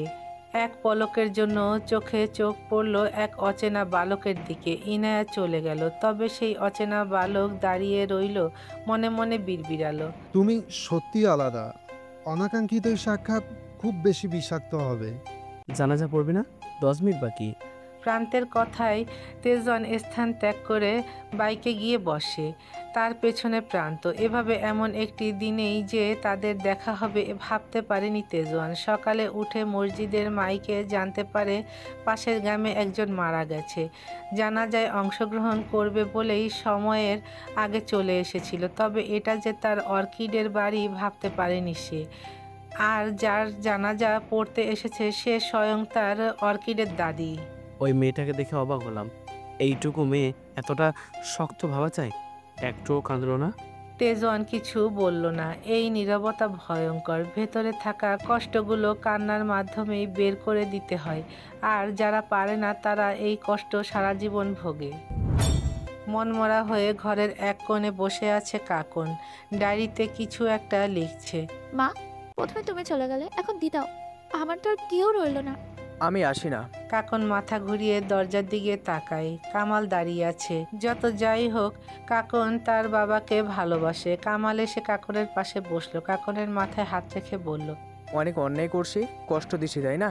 কাকন কিছু বলল না। তার চোখ দিয়ে টপ টপ করে পানি পড়ছে। আমি জানি আমি খারাপ, আমারে ক্ষমা করা যায় না? কাকন মাথা তুলে কামালের দিকে তাকায়। তার চোখে মৃদু অশ্রুকণা। কাকন শব্দ করে কেঁদে ওঠে। না আব্বু, তুমি খারাপ না। কামাল স্মিত হাসে।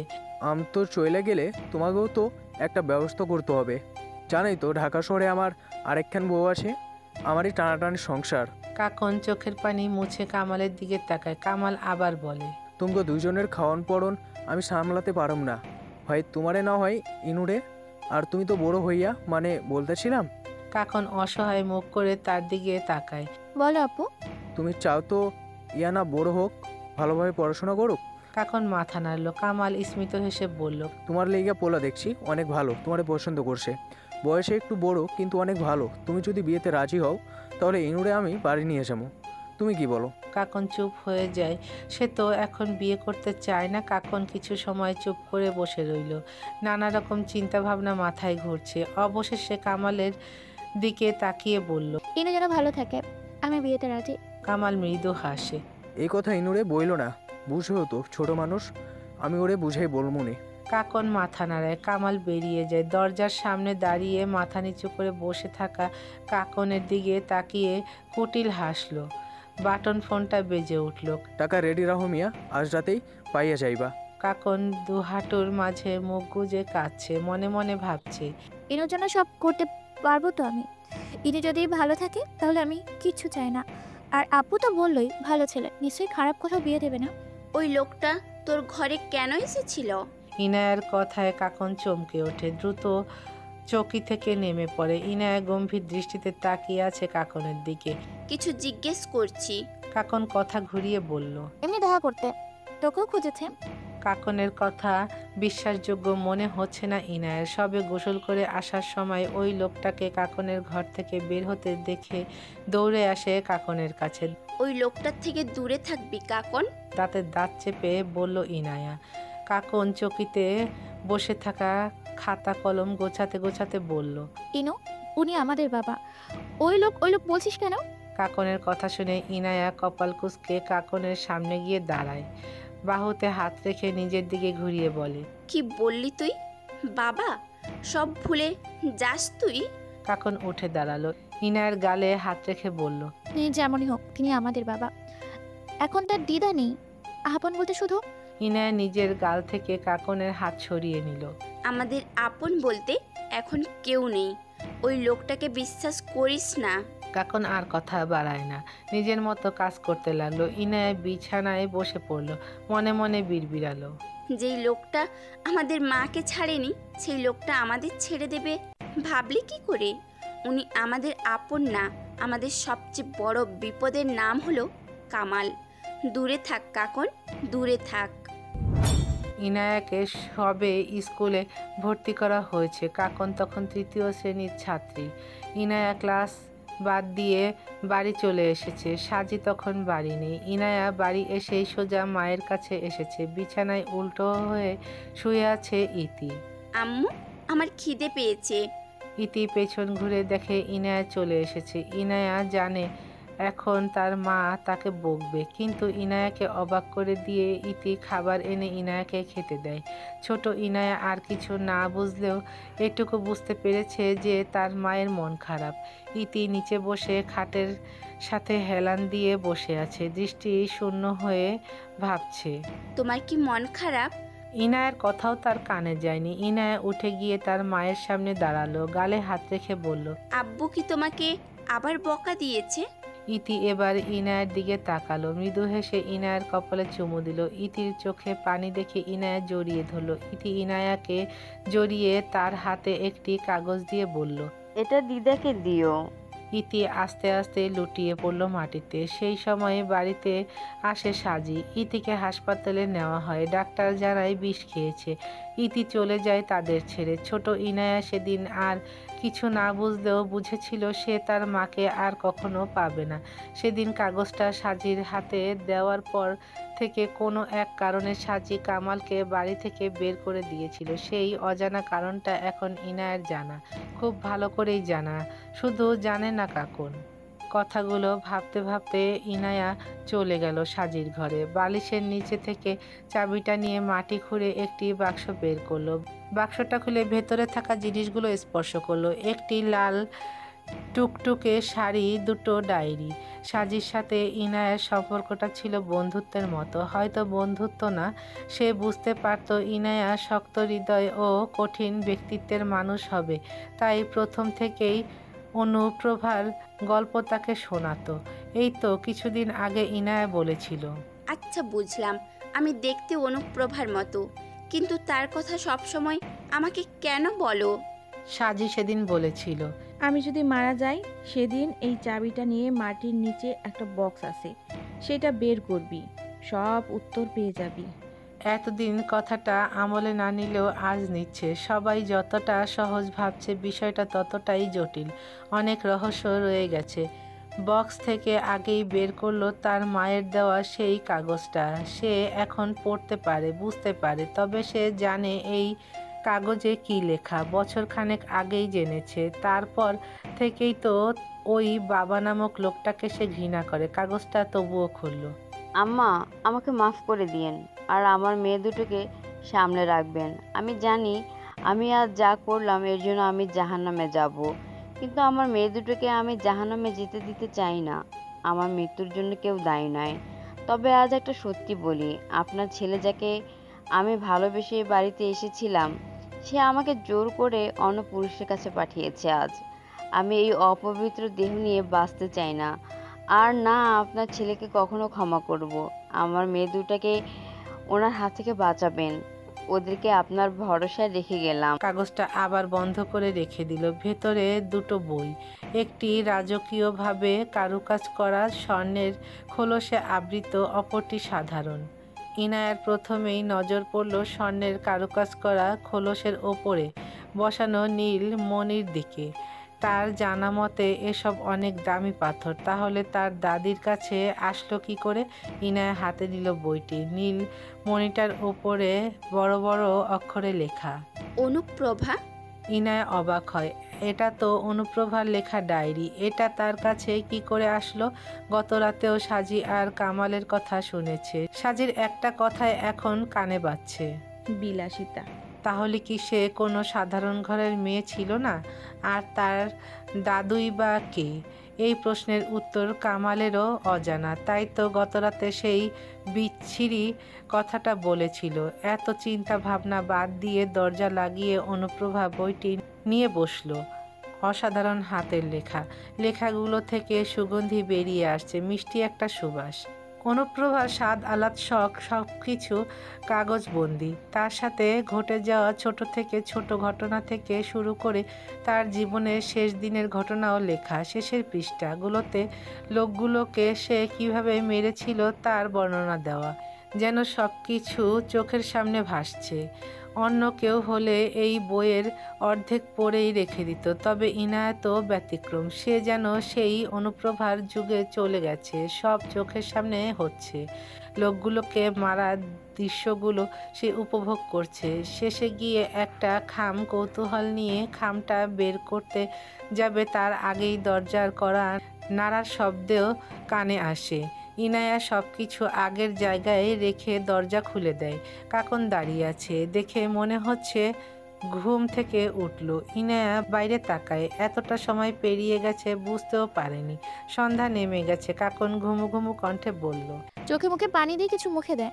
ইনায়া মাথা নেড়ে কলপারে চলে গেল। কাকন ঠাই দাঁড়িয়েই রইল। ইনায়া কলপারে এসে হাত মুখ ধুচ্ছে।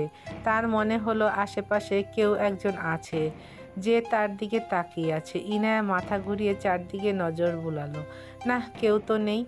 আবার মুখে পানি দিতেই ঝোপের মাঝে পায়ের শব্দ আসলো। ইনায়া বিনা শব্দে ঝোপের দিকে তাকিয়ে রইল। নিঃশব্দে এগিয়ে গেল ঝোপের কাছে। কিছুটা দূরেই কানে ফোন গুঁজে দাঁড়িয়ে আছে কামাল।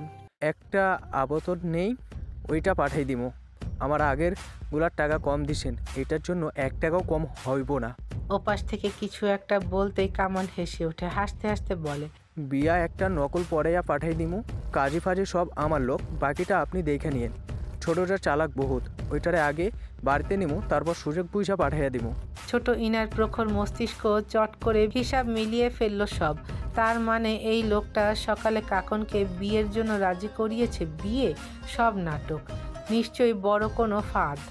ইনায়া সতর্কতার সহিত বিনা শব্দে ঘরের দিকে পা বাড়ালো। সোজা নিজেদের ঘরে ঢুকলো। কাকন ভাত বাড়ছিল। ইনায়া অস্থিরতা নিয়ে কাকনের হাত ধরলো। ঘরে আনাচে কানাচে তাকিয়ে বলল, উপরে তাকিয়ে দেখ দিদার, একটা মাটির ব্যাংক আছে, ওইটা নামা। কাকন কথা বলতে নিলে ইনায়া মুখ চেপে ধরে। ইনায়ার হাত পা কাঁপছে। একটা কথাও না, তাড়াতাড়ি বের কর, আমি আসছি। ইনায়া সাজির ঘরে এসে একটি ওড়নাতে বাক্সটা বেঁধে কাঁধে তুলে নিল।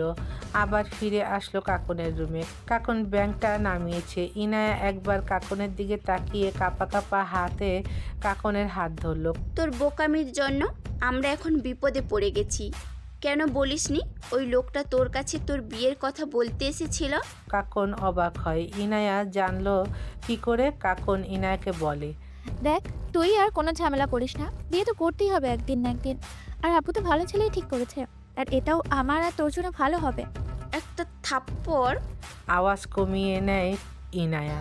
রাগ, ভয়, বিপদের আশঙ্কা সব মিলিয়ে অসম্ভব রকমের শরীর কাঁপছে তার। আমি যা বলছি তাই করবি। আমার ভালো চাইতে গিয়ে দুজনের বিপদ টেনে এনেছিস।